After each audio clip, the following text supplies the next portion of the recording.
এক গ্রামে ছোট্ট ছেলে রমেশ থাকতো। রমেশ ছিল বুদ্ধিমান, একটু আদরে বেশি। সে সবসময় শুনতো কেউ না কেউ গ্রামের কোথাও একটা গুপ্তধন লুকিয়ে রেখেছে। তাই তার মনে মনে ভাবতে লাগলো, আমি যদি এই গুপ্তধনটা পাই তাহলে আমি সবার থেকে ধনী হব।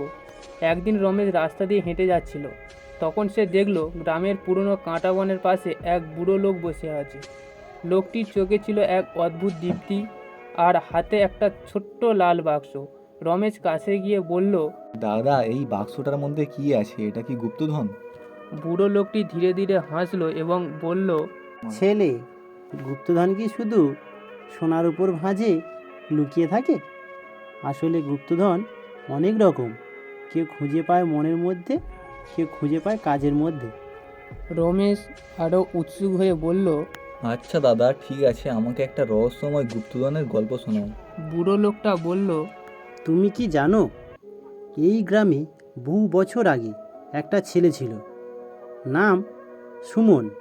সুমন খুব গরিব ছিল, কিন্তু সে ছিল সৎ আর পরিশ্রমী। একদিন সুমন পাথরের গর্ত থেকে একটা ঝকঝকে ধাতুর টুকরো পেল। অনেকে বলল এটা সোনা। সুমন তার কাছের মানুষদের সাহায্য করলো, বাঁশের ছোট্ট সেতু বানালো, অসুস্থদের ওষুধ কিনলো। ধীরে ধীরে গ্রামের সবাই সুমনকে ভালোবেসে ডেকেছিল গুপ্তধনী সুমন, কারণ সে জানতো প্রকৃত গুপ্তধন অর্থ নয়, বরং ভালোবাসা আর সেবার মধ্যে। রমেশ বলল। দাদা, তাহলে এই লাল বাক্সের মধ্যে কি আছে? বুড়ো লোকটা বলল, এই বাক্সের মধ্যে আছে শুধু একটা ছোট্ট কাগজের টুকরো, যেখানে লেখা আছে, তুমি যদি ভালো কিছু করো সেটা কখনো নষ্ট হয় না। তাই নিজের জীবনের গুপ্তধন নিজেই গড়ে তোলো। রমেশ বুঝতে পারল আসল গুপ্তধন খুঁজে পাওয়া নয়, নিজের ভালো কাজের মধ্যেই তা লুকিয়ে থাকে।